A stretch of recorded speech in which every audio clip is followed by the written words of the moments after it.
Alam mo bang sobrang hirap maging isang ina? Minsan gusto niya sumuko na lang dahil sa sobrang daming problema. Sobrang daming responsibilidad na hindi pwedeng iasa sa iba. Minsan nakakaranas pa siya ng panghusga. Kapag nagkasakit yung anak, sasabihin kasalanan niya. Kapag pinalo yung anak, grabe daw magdisiplina. Minsan hirap silang mag-budget dahil hindi sapat yung panggastos. Minsan napipilitan siya mangutang lalo na kapag kinakapos. Pero imagine, kahit sobrang hirap ng sitwasyon, nagagawa niya pa ring mairaos. Hindi na maargala masyado, hindi na rin nabibili yung mga gusto. Bilang nanay, kinakaya niyang magsakripisyo. Yung pagluluto, yung pag-aalaga, yung paglalaba, hindi kasi yun nakikita ng iba. Ibigay mo lang isweldo mo sa misis mo, mabuting tatay ka na. Samantalang siya, madapa lang yung anak niyo, pabaya na kagad siya. Makita lang makalat yung bahay, wala na kagad kwenta. May mga saloobin siya na hindi niya magawang mailabas. Kinakaya niya yun lahat, kasi dun siya sa anak niyo humuhugot ng lakas. Isang tingin lang sa anak niyo, nakakalimutan niya lahat ng problema. Nakakapagod maging isang ina. Pero kahit suko na siya, hindi siya pwedeng magpahinga.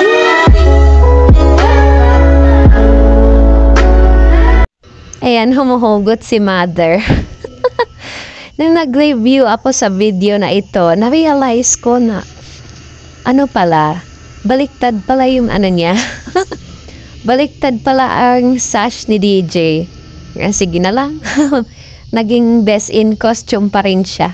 Kahit baliktad yung sash niya. Ewan ko lang kung pagdating sa school baka hinayos ni teacher. Si teacher pa talagang mag-ayos na. Smile din nga. Smile nga. Hindi nga na. Smile nga. Tawa din ka ka. As in, nagkatawa ka. Nagkatawa ka na wala ka na pugos. Di ba kakabalo mo smile ko? Sige na, smile daw eh. Kabalo mo smile eh. Mapugos. Smile, 1, 2, 3. Smile! Smile! Anak, mag-smile ha. Di kay mo na emotion to ang costume. Anak. Sige, picture. 1, 2, 3, smile. 1, 2, 3, smile. 1, 2, 3, smile. Smile!